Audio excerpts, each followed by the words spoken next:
I'd like to welcome everybody to this call. I have one announcement, but then I'd like to say something. Let me start with, a German philosopher said something that has always been interesting to me, Arthur Schopenhauer, and he said this, he said, life is lived forward, but understood backward. Life is lived forward, but only understood backward.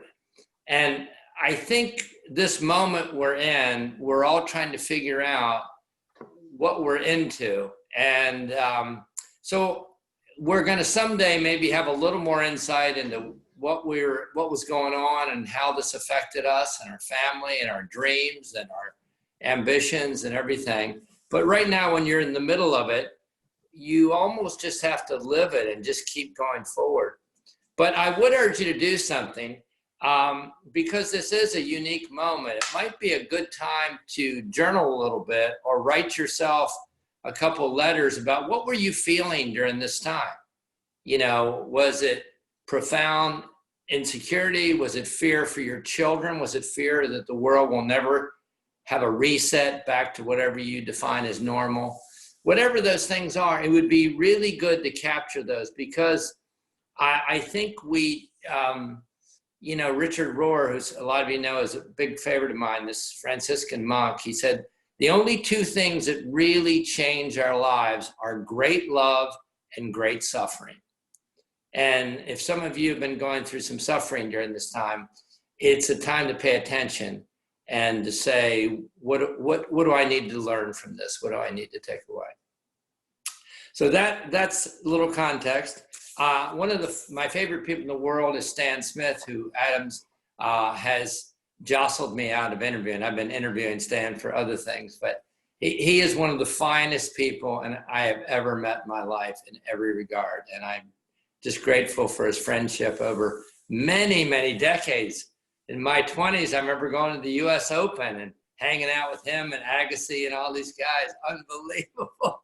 That's where I met John Russell. Golly, crazy. But anyway, so one thing I wanted to announce, it's kind of a soft announcement. We're going to start something, we're not sure the name, but it's going to be something like a PathNorth masterclass.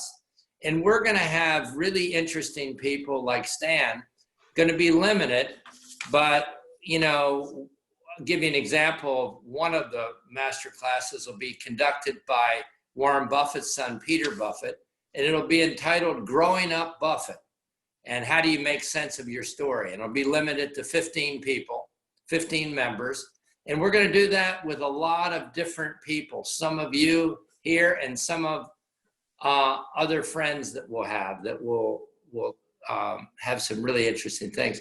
So if you have some interesting quirk in your life you want us to know about, you might only have 3 that sign up for your master class. I promise you I will, but it might be really interesting. Okay. So with that, we don't have Margaret. I don't know if you want to say anything, but if not, I will just hand this to Adam. Great. Thank you. Wait a minute, Margaret, you're not on your volume. Now I am. I just welcomed everybody. We're delighted that you're here. And Stan, we're thrilled to have you with us today. Thank you, Margaret. Say hi to John for me. Tell him I'll do it. Tell him to pay attention to the therapist. Well, he needs to pay attention to his wife. Well, That's more important. That'll never happen, but keep trying. Great. Okay, Adam's a lot of you know, Adam's a permanent fixture with us, senior fellow, entrepreneur, all around fabulous person who really genuinely cares for people. And in Cleveland, one of my favorite cities. Thank you. Great wife, Claire, and the gang. Thank you, Doug. Thank you, brother. Thank you. Thank you so much, Margaret. And he has a Stan Smith look-alike mustache on today. Yeah, I like that mustache. It is true that Stan not only influences athletic wear style, but also facial style. So I did do this today in honor of our featured guest. Right. Stan, thank you for being here. We're gonna talk a lot about you and your perspective and your experiences, but I first have just a 1.5 minute video that Seth is going to queue up, just in case there's any of our member community out there who don't know about your background other than your shoe career. So go ahead, Seth.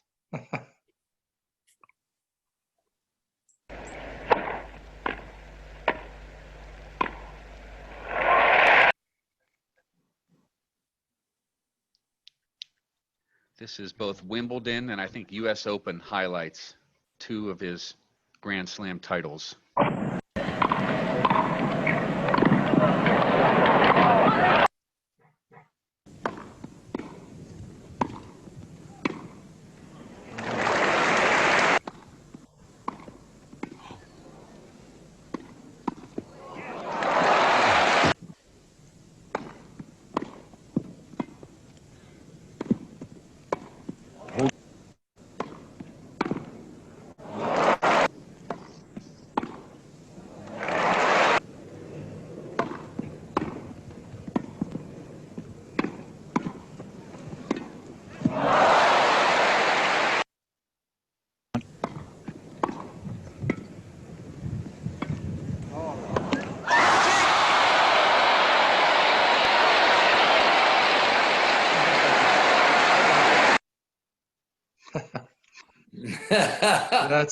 That's almost in color.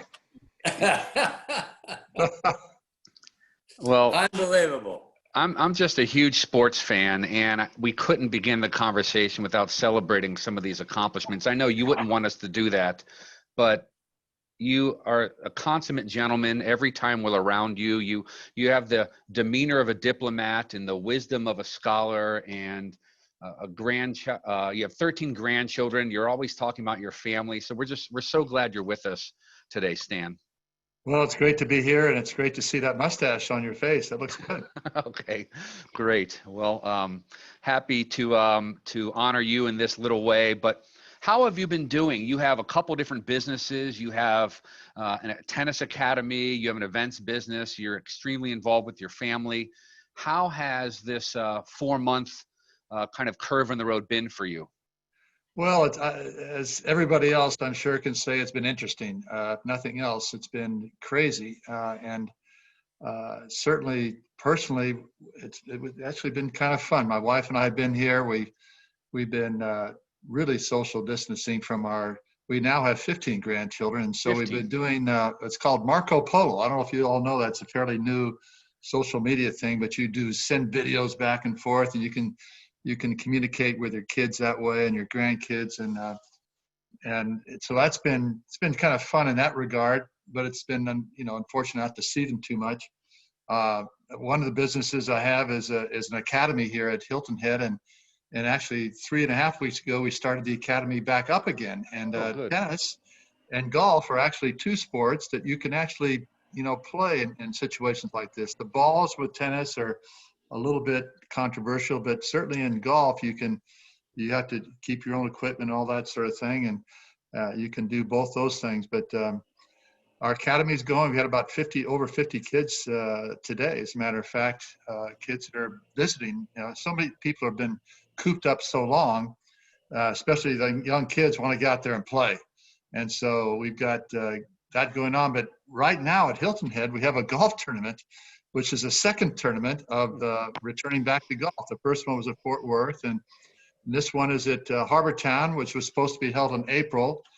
And we originally had about 47 of the top 55 players in the world signed up. Now we have probably only about 40 or 35 because a couple of guys couldn't make it from England, that sort of thing. But it's a very strange event. The tour has really put up the money to actually do this second return to golf event, where it's the players, their caddies, and some of the officials that are there, and a couple volunteers, literally just a few volunteers. And there's no fans, no stands, no ticket sales, no sponsorships, social functions. It's totally just the players and just golf. And so that's happening at Hilton Head, where we got 6 courses. They're actually parking on our tennis courts, which is not great, but we have 6 that are not being parked on, some others as well. So that's one thing. Then we have an event company where we help corporations entertain their clients at major events. And so we've passed on the French, we've passed on Wimbledon. Today, as a matter of fact, was announced that the U.S. Open is going to take place. I saw that announced on CNBC this morning. I was going to Yeah. ask you about that. And then the other thing is that That's Cincinnati, in September. Excuse me. Is that September? It's So the they're end of August. Okay. August 28th, I think it is. And then Cincinnati, which is supposed to be the 22nd of August, is going to be, actually it was going to be earlier, but it's going to be moved to the 22nd. And it's going to be held in New York. Wow. The Cincinnati tournament's going to be in New York the week before the U.S. Open. And then the tournament in Washington, D.C. is going to be held on I believe it's the 14th of August. And so that's going to be the first tournament, the one in Washington, D.C., if everything goes as they hope. And then after that, there's going to be Rome, Madrid, Rome, and then the French Championships, which is supposed to be in the end of May. So they're going to jam all those events in there. And I was talking to the PGA guys yesterday, and they're doing the same thing in golf. This is the second tournament. They have another tournament next week. Then they have a tournament in Ohio, and they have 2 tournaments at Muirfield in Ohio. They have one without fans. Columbus, yeah. Mm-hmm. And then one with fans. The first one with fans will be the 5th tournament of the year, and they're going to be like 14 tournaments back to back, including the PGA Championships, the U.S. Open, and that little tournament called Augusta is going to be. I've heard of that. In November. So the Masters will be played this year. Well, it's a big time for sports. The Premier League, maybe the most valuable league in the world, the soccer league in England, also kicks off today. Have you thought much about ever, or maybe just now, like the role sports plays in the fabric of a society? Here we are pushing the envelope, getting back on the pitch and on the tennis courts. Have you thought much, Stan, big picture, about the role of sports? And that's what made us think about inviting you today. Yes, well, in my opinion, sports is not the most important thing.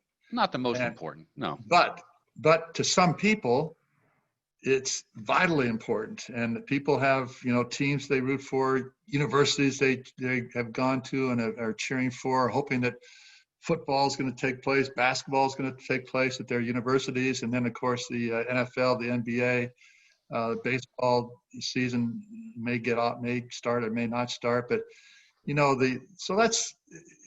it's really not as important as other things in life that's been taking place, but it is certainly a relief point for people. Right now people are struggling in so many different ways. They'd love to be able to turn on the TV and watch something that's not controversial, that's not going to be a downer. I mean, I've stopped. I don't even watch the news sometimes because it just is not. There's nothing, positive and or nothing that's kind of encouraging. So baseball or basketball, golf, tennis. I mean, if you can see sports, you can take your mind off some of those issues that are taking place. And like I say, it's not the most important thing, but the professional sports are critical it's a business. And those players that are out there, and of course all the people involved, the owners and that have the stadiums and all the facilities that haven't been used, or everyone's getting affected by it. So I think that our society is built on really important things, but sports is pretty critical in many ways, and certainly on the professional level, it's critical for the professional athletes. Right. And I also think about the cultural effect sport can have, good or bad.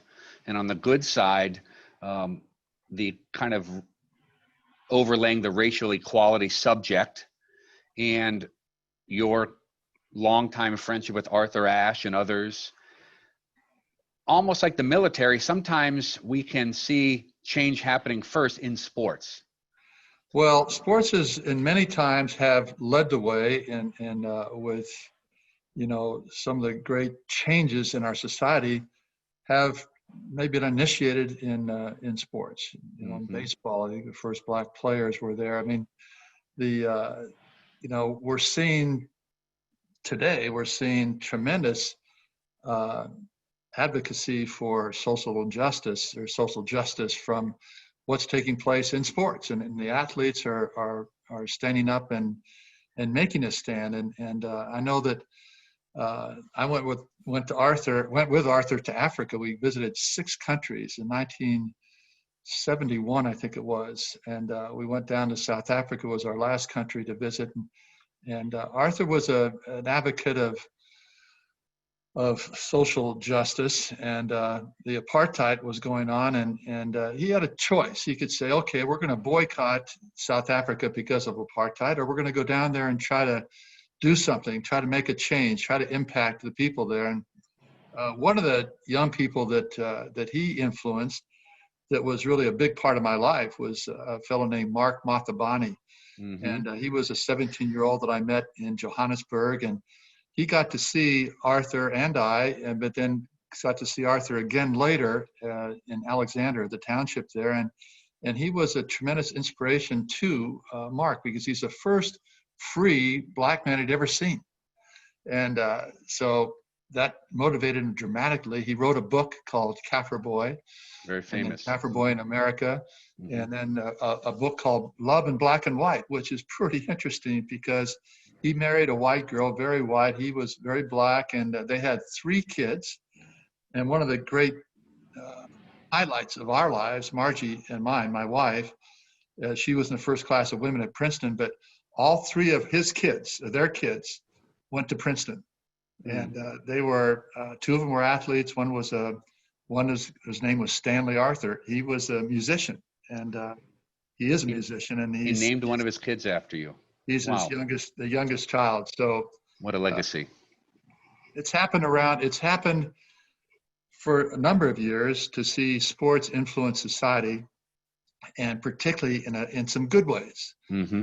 But if Arthur were here today, he'd be happy on one hand to see some things happening like this, but he'd be disappointed by how slowly it's happened.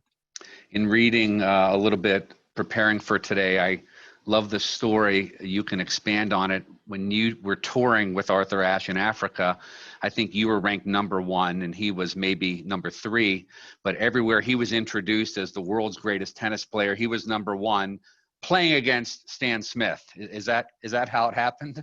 Yeah, well, it's kind of like the Harlem Globetrotters, they introduce them and they'd say the Washington Bullets, or the other guys, and and his opponent was Stan Smith. And so that was it made me humble, but I understood it. But he did say something very funny in that he finally got the vibe that I was a little bit disappointed with some of the things that are going on. So he said, look, if we do a tour of Alabama, I'll carry your rackets for you. So, Wow. that was he had a great sense of humor, but we were close, and it was fantastic to see how he handled things. He was a diplomat. He was very quiet, but he was very strong in some of his opinions. And one time he was playing Ilie Nastase, and Ilie Nastase was acting up as usual, and he actually walked off the court because he didn't agree with how Ilie was acting, and they actually defaulted him. Then they came back and they defaulted Nastase. But when he saw something he really felt strongly about, he stood up for his for what he believed, and he died with AIDS, and he contracted it through a blood transfusion when he had a heart issue. But he was marching in peaceful demonstrations a few months before he died. He felt that strongly about what was going on at that time, as far as the social injustice again. Mm-hmm. How do you think about the state of race relations today, juxtaposed about you 2 working together, touring Africa together with the ATP and creating the Union for Tennis Professionals? I mean, you have a unique kind of perspective that I bet would be interesting to hear.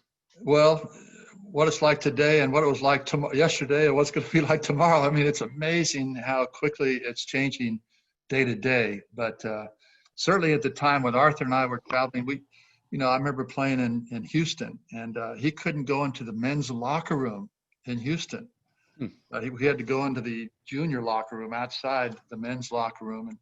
But those are just some of the minor things that took place in his life. His father was a policeman, and he taught him to respect police, respect anybody. And so he turned the other cheek a lot of times. But, he was the first president of our ATP, the association, the Players Association. He was a great leader. He actually was the one responsible for the code of conduct. He wrote a trilogy of the African-American athletes, which is, three very large volumes of the history of Black athletes. And he was constantly reading, writing, and speaking out in his opinions about what was going on. So to answer your question, I mean, I love to see the peaceful demonstrations. I love to see people expressing their opinions. I love to see athletes, stepping up and giving their opinion. When it gets to the extreme with riots and that sort of thing, then that's obviously it's hurting the African Americans more than anything else. Right. Well, your humility just comes out in every answer to each question. I try to get you to talk a little bit about you, and you always lift up somebody else, like Mark or Arthur. But even your book title, I love how humble it is, about, I guess, your shoes as much as about you. Some people think I'm a shoe. That's a pretty humble title for a book. Some people think I'm a shoe. So who was that? Who was the audience for that book? Well, that's a good question. Who's the audience? The audience would have to be, fanatic tennis players that followed my career a little bit, but also what they call the shoe freaks. There's a lot of different names for them, but some people are fanatics about shoes. Collectors. And shoe collectors. They either collect them, they trade them, they buy and sell them. I know there's a 16-year-old kid that his business is buying and selling shoes on eBay. And it's whether it's Adidas or Nike or whatever, but the shoe, I wanted to write a book and to make sure that we didn't lose the history of my shoe, because it's one of the longest selling shoes and one of the best selling shoes out there and worldwide. So let me boast for a minute. You're actually in the Guinness Book of World Records. You had achieved that for the most shoes ever sold, right? And that was back in the early 90s, so even more since then. Yeah, they just hit 100 million last year. Unbelievable. But people, anybody under 60, probably 50 or 60, would not know I was a tennis player. But a lot of those people have bought shoes, and certainly all the younger people.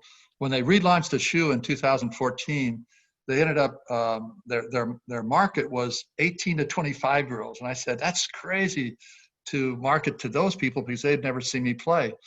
But they were right on with it. And so a lot of young people have the shoe, but have no idea that I was anything, whether it's a tennis player or even a. Isn't that amazing? More humility for you, as if you need that.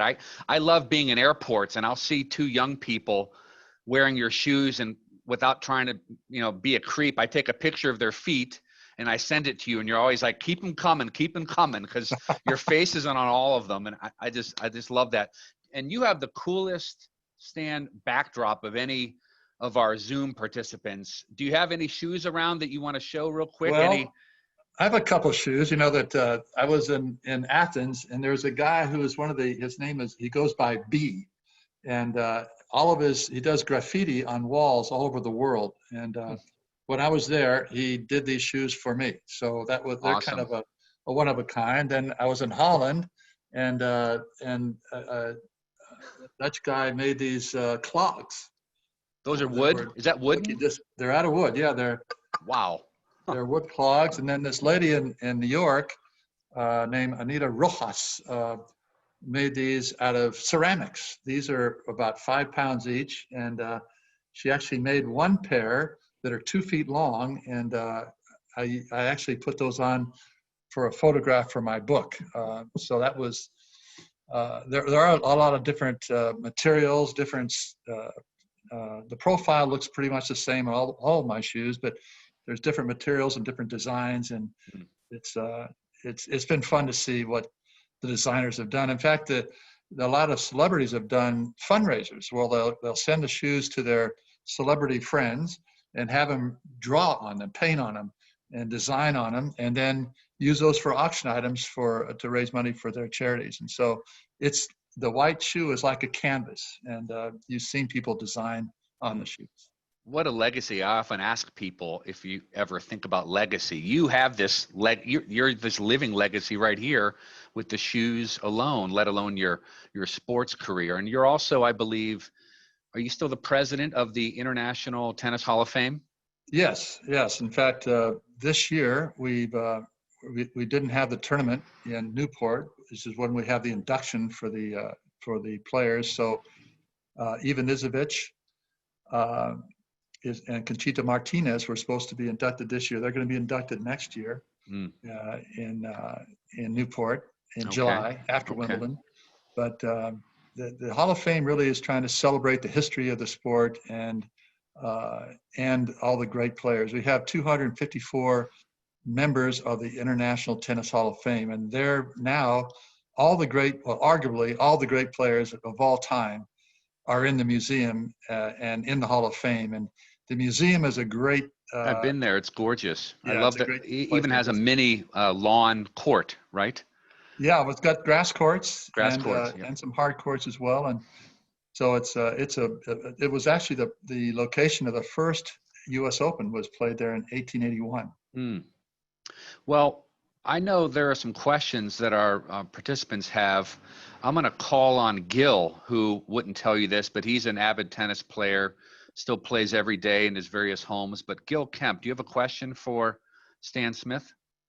Stan, I'm curious, did you encourage your children, or now your 15 grandchildren, to be serious about tennis? Well, I did everything except the very last there about being too serious about it. I encouraged all my 4 children. I got 2 boys and 2 girls, and they've all played in college. 3 of them were captains of their team, and one of them went on to play professional tennis for about a year until he hurt his shoulder.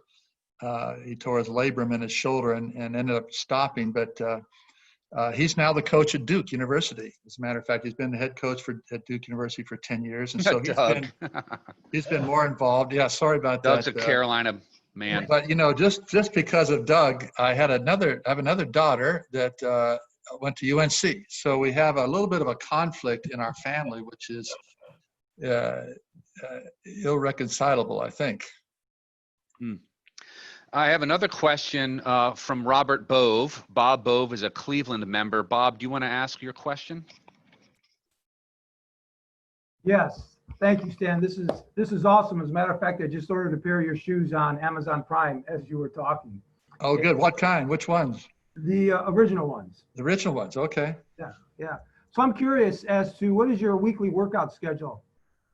My workout schedule. Well, I'm playing a little bit with our kids in our academy. We have kids between 12 and 18, and our goal for the academy is to get them into a college that's appropriate for their tennis ability and their academic ability. So we've had kids go to some of the great schools academically, some of the Ivy Leagues, and also some of the great tennis schools out there. And then some are a combination like UNC and Duke and Ohio State and UCLA, USC. So we've had kids go to these various schools. So I hit with them a little bit, and I have a gym in my house, and so we have an elliptical, and I got a bike that I go riding on. So I'm trying to stay in shape aerobically, and then kind of do a little bit more to stay in shape. My goal is to be like Doug when I get to be his age. Well, perfect time to ask Ambassador Holliday if you have any questions or things to add to the conversation. We have to unmute Doug. Seth, can you unmute him? We have to work on his technology with Doug here. I think. There he goes. Go ahead, Doug. Yeah. Because of you, Stan, I met Donald Dell, who is arguably one of the giant sports agents. And I love the story about, and this is a great story for our time, because I feel like what a lot of our friends who are people of color are asking us to do is stand with them. And Stan, if I remember, you were #1 in the world, and Donald Dell was your advocate and your agent. And tell us the story about how you got him. And you already talked about how many times Arthur was treated so differently, you know, as a man of color. But you kind of took a stand and said, you know, either we do this together and you represent us, if I have it right, or you don't get me, the #1 player in the world.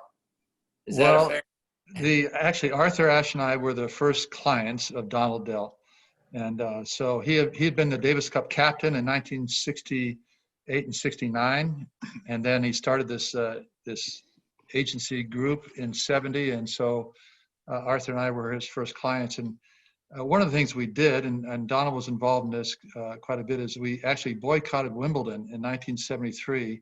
And I was a defending champion, won in 72. And so we boycotted because of the fact that one of our union members, our ATP members, was not accepted at Wimbledon because he had not played Davis Cup for his country, Yugoslavia, at the time. And they had a rule at that time that if you weren't in good standing with your national association, you wouldn't be eligible to play in tournaments. And so we felt that as professionals, this is our new professional association. We felt that players should be able to play when and where they want. There wouldn't be any restrictions as far as dates, as far as moving out of their countries to play. And so we went to the 11th hour, literally midnight on Sunday night before Wimbledon was supposed to start. We couldn't get a compromise with the Wimbledon officials to allow this fellow, Nicky Pilic, to play. And so all of the members of the association, except for 3, elected not to play Wimbledon that year. And so it was disappointing because I was seeded 1 there and it was defending champion, but all the top players elected not to play, except for some Eastern Europeans who were under the direction of their countries, their government, and then other amateur players. And so that was something Arthur was, he wasn't the president at that time. I think he was president just after that happened, but he was one of the leaders with myself and Cliff Drysdale and Rod Laver and Ray Moore and some of the other players that are on our player council. And so we did take a very strong stand, not to play Wimbledon. And and Donald was the legal counsel for the ATP. Jack Kramer was the originator of the ATP. So, Stan, you mentioned it's hard to watch the news. Certainly, we can all relate to that. What gives you the most hope or optimism? You're a glass half full guy. I've noticed that about you, which is very admirable. So what are you most excited about as you look ahead? Well, I'm excited about the fact that we do have young people that are really thinking about the issues, and the most important issues, certainly the racial justice and looking at, what are the things that can be done to make those changes that need to be made and to get them to stick. I mean, we've been talking about this for a long time, and certainly Arthur and I and this Mark Mathabani, who was like our first son, has been speaking about it and writing about it in his books. He just wrote a book called Ubuntu, and it's really about human humanity of humanity. And so, we are having discussions. I think that's the most encouraging thing to me is we are having discussions now, and hopefully with people that are really able to understand the situation. It's such a complex thing, and it's tough for, you get some well-meaning people saying things and it's taken the wrong way, or they're just not quite up to speed with what's taken place, and so it can be more harmful sometimes than hurtful. But certainly discussions, just like I said with Arthur, he thought we should go to South Africa and try to to make a difference by going there and discussing and in his case, inspiring young Black people, not just athletes, but to get them to really think of something greater, think of set some high goals. And so the discussions we're having, I think, are good, and hopefully we won't get an element in there that's going to be more destructive, which Counterproductive, yeah. which could be harmful. Doug, why don't you chime in here, Doug? Because I mean, Okay, I have one more because I think there's people on the call who have probably experienced this. I mean, I know Wendy has operated at a high level athletically, and a few of the rest of you, but I'm just trying to get into the mindset, Stan, of, because I think of these people all the time that are playing in the NBA finals, or, you're at the very top and everybody's gunning for you. I was watching that Michael Jordan 10-part series, and I can't imagine when he showed up at a game, he was unstoppable and on a different planet. I'm just trying to wonder, what is the mindset of somebody? You're one of the only people I know that has operated on that level. What is the mindset? How do you not freak out? How do you stay centered? Because that's crazy to think I'm going to bed tomorrow. I'm number one in the world. Everybody's gunning for me. I might, and I don't know if I'm as good as they all think I am. What goes on in your brain when you're at that level? I'm not saying this well, but do you get what I mean? Yeah, one thing that there's usually a turning point in a career, and that is where you in your own heart and mind, you think you belong. And I remember playing in the finals of the Masters tournament, the first Masters tournament ever played, the end of the year tournament with the top 8 players. And the guys that were there were Ken Rosewall, Rod Laver, Arthur Ashe, Don Newcomb. And so I overheard a couple of guys saying, when they asked him who was the favorite in this event, a couple of guys said me. And so I finally, when your peers say to you, okay, you are one of the best, if not the best, then that can be the turning point. And then from that point forward, if you do happen to win something big like that, and they are ranked number 1, then you got a big target on your chest. And so everyone's looking for a scalp and try to get a big win. So that's a different mindset. You've got to go out there. You build up confidence by winning and by being number 1.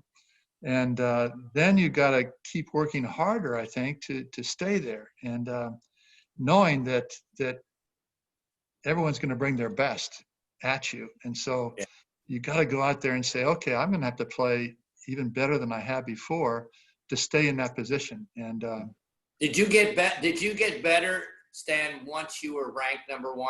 Did you feel like your game even went to another level? Yeah, I actually did better the year after I won Wimbledon, and I lost in the finals in 71. Then we boycotted in 73. I couldn't play at Wimbledon, but that year I played well because I had tremendous confidence.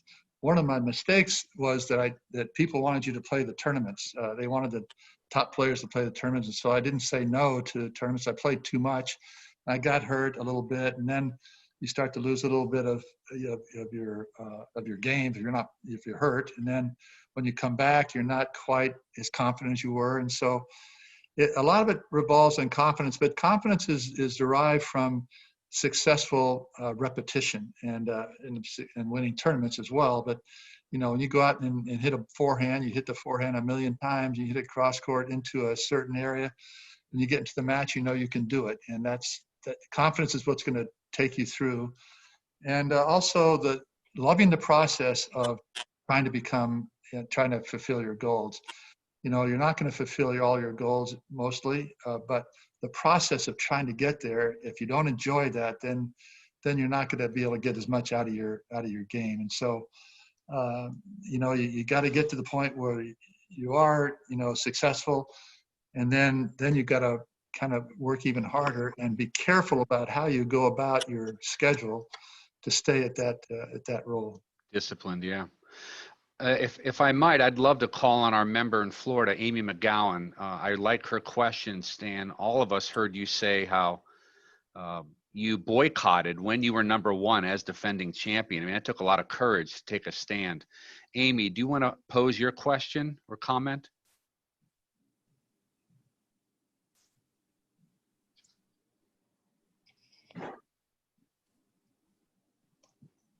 Okay, well, maybe I'll pose it for her. She was basically saying just that. What gave you the courage to take that stand? Was it a tough decision for you? Because all of us are faced with moments where we can do the easier or the more difficult thing. So can you talk a little bit more about that?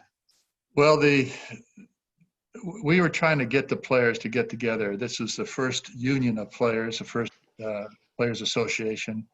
And we felt that if we got together, then we could make an impact on the game and certainly speak up for some of the player issues that we had. And like I said, the national associations, the International Tennis Federation really controlled so many of the rules and things we had to live by. And as a professional, players were being paid under the table as amateurs. And so Jack Kramer was a big advocate of the fact, okay, let's put the money in the pot. In fact, I'll never forget playing in Washington, D.C. the first time. There was $25,000 in prize money. And so the tournament directors said, okay, we're going to give Arthur and Stan and a few of the guys $5,000 to play. And this is the very beginning of professional tennis. And we all said, let's put it in the pot and we'll play for it. And so the first prize money in Washington's tournament was $25,000 total prize money. The winner got about $5,000.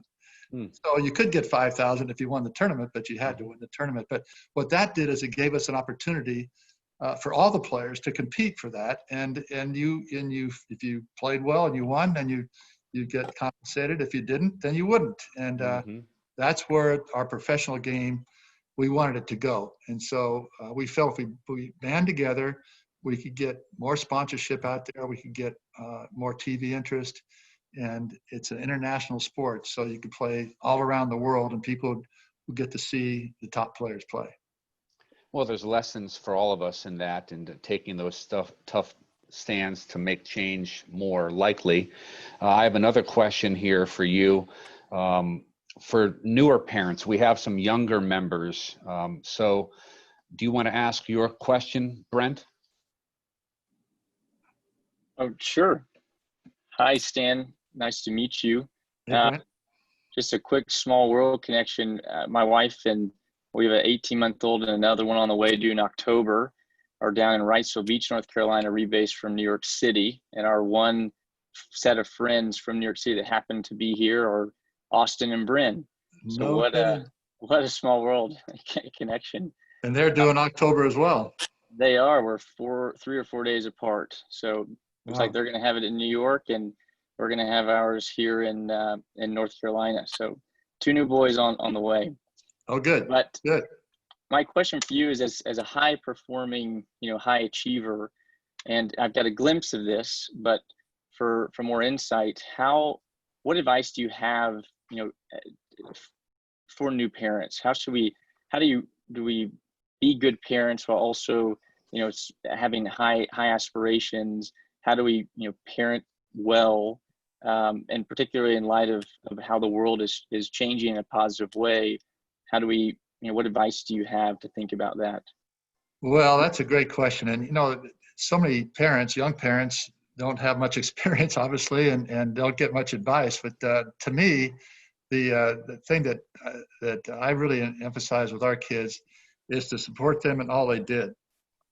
And my parents did that with me. They really didn't get involved in my tennis too much until I was almost in college.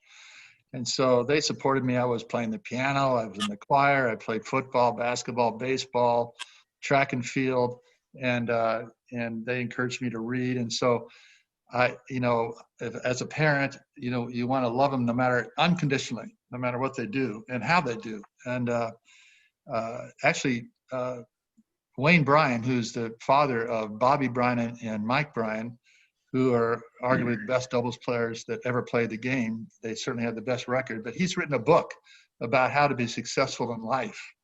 And you could get that book actually, because it does go through how he would support them. And he actually tried to get them to go to tennis, but he did it in a very clever way. He would take him to pro tennis tournaments. He would get him away from tennis so he wouldn't get burned out. And so he worked the system a little bit as far as how to motivate them to play. But certainly with kids, if you can give them as many opportunities as possible to do as many different things as possible, you'll see what their passion is, and then you want to encourage their passion and not encourage your passion, or not force your passion on it. You can encourage it if you're love to play the game, and most players learn to play tennis because their parents played. They go out and hit with their parents, or their parents are in some way influenced in what they're doing. But the first thing I would do if we're doing it again, and we did it with ours, is we would read to them. And one of my sons became a pretty good writer because we read to him so much. And this boy, I tell you, from Mark Mathabani, this African boy, he got books from his mother, who worked for these white people at homes in Johannesburg, and she would bring the adventure books back to Mark, and Mark would read those, and he got inspired to be a writer, and that became his passion, was writing. So if you can get them to try enough different things, and then to help them figure out their passion, and then support them in their passion, and that's all you can do. Well, Stan, thank you for that answer about Thank parenting. you. I have to say that I invited my mother onto this call for the first time ever, and she does what you say. She gets passionate about whatever I do. So I have to honor her with your words as an illustrative example. We're going to have Rick Goings, former Tupperware chairman, pose the final question for today's session. Go ahead, Rick. Yes, Stan. Hey, Rick.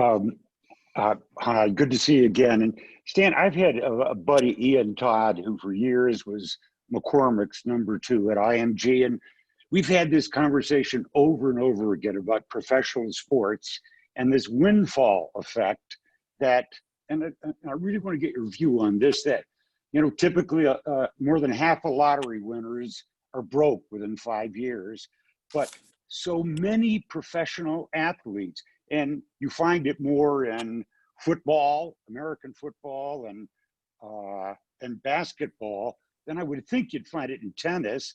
That in American football, the career is less than 5 years. That you find, what happens after that? How have you coached these? Because you're starting there at an early age with these kids about how to prepare them for a life. Great question. And that they're probably not going to win.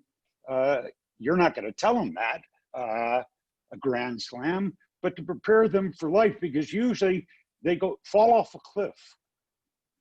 Well, the first thing you have to realize, and hopefully parents can do that, although it's tough to, when you get so involved, you think your kids are going to be so great. It's hard to think about this, but there's a very, very small fraction of young players that are successful in their sport.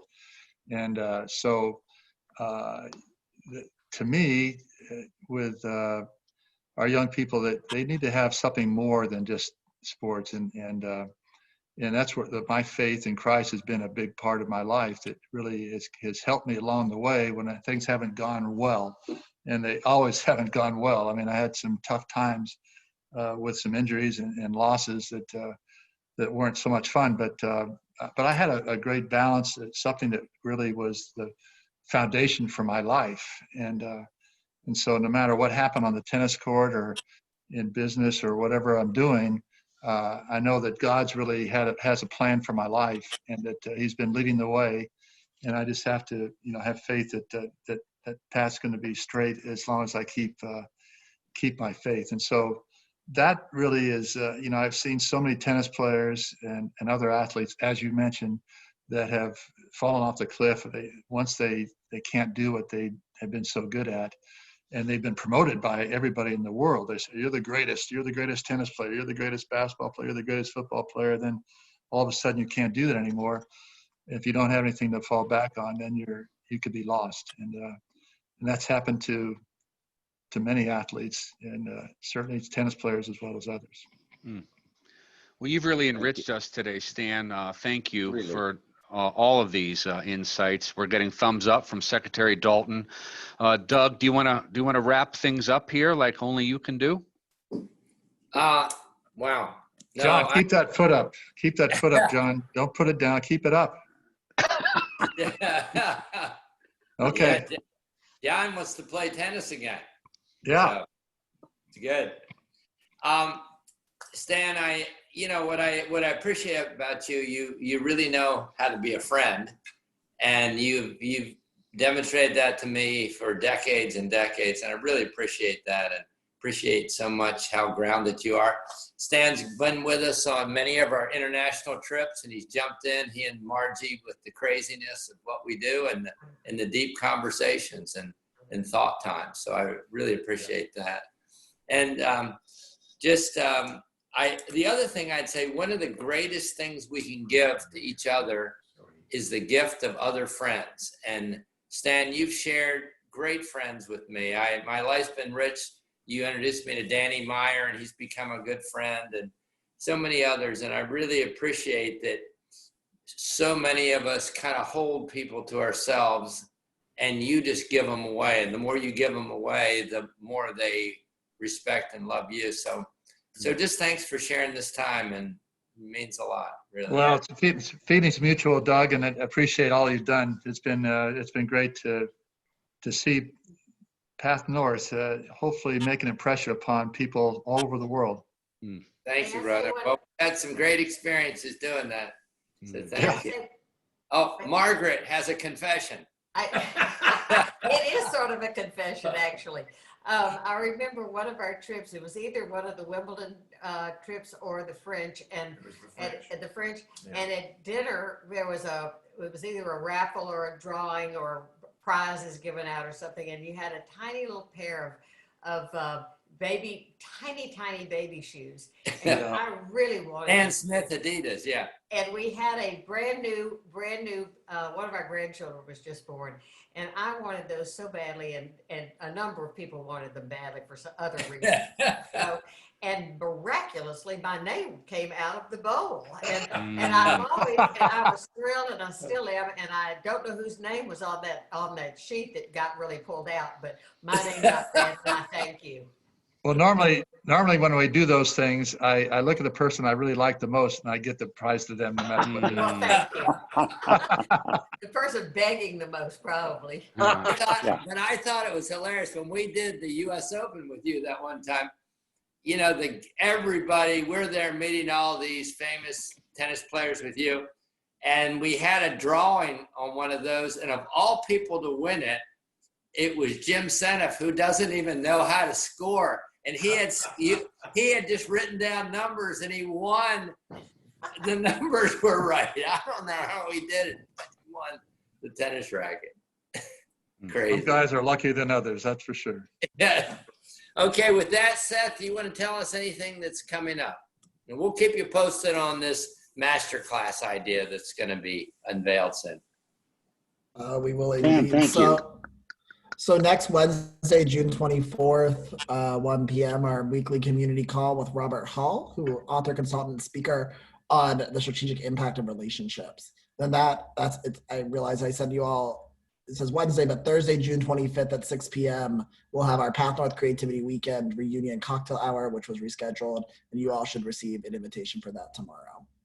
And just if I can say one thing, we're having, for those of you who don't know, some of our international trips, we had a reunion with the people that went to India. We'll have Morocco, and it's really been a blast. Some people actually dressed for it. We had the Orient Express. Some of us wore our tuxedos. It was great. Hey, And Stan, hold up the Wimbledon. Sorry, Doug. I thought you were done. Hold up the Wimbledon trophy just for everyone, just for a moment. I mean, it's just it's unbelievable. Right. Can I have that? What I've been doing the most the last 4 or 5 months is I've been rethinking success. Oh, I have a book for you. Oh my gosh. Perfect. Hey, Stan, if you were my friend, you would FedEx that trophy to me. I'd really appreciate it. He just announced your book. I know. It was a paid announcement. Right. All Great- right. Well, great hey, session, thank you everybody. all so much. Fantastic. Okay, Awesome. take care, everybody. Oh, what Adam, is good that? job. Thank That you. is- Thanks, Rick. Thanks, Adam. Yeah. Thanks, Stan. Thank Thank you you. guys. Bye. Thanks, Stan. Take care, John. Keep your foot Bye, up. Gary. Good to see you. Bye, Mom. Okay, take care. Thank you. Bye. Thanks. JD. Bye. I thumbed through my pictures from the US Open 2017. Oh, yeah. That's when Jim won the tennis. Remember that, JD? Yep. Wow. And there's a Wow. that was great. Great Good. time. Okay. US Open is Bye. happening again Bye, with no fans. Isabel. Take care, everybody. Bye-bye. Thanks.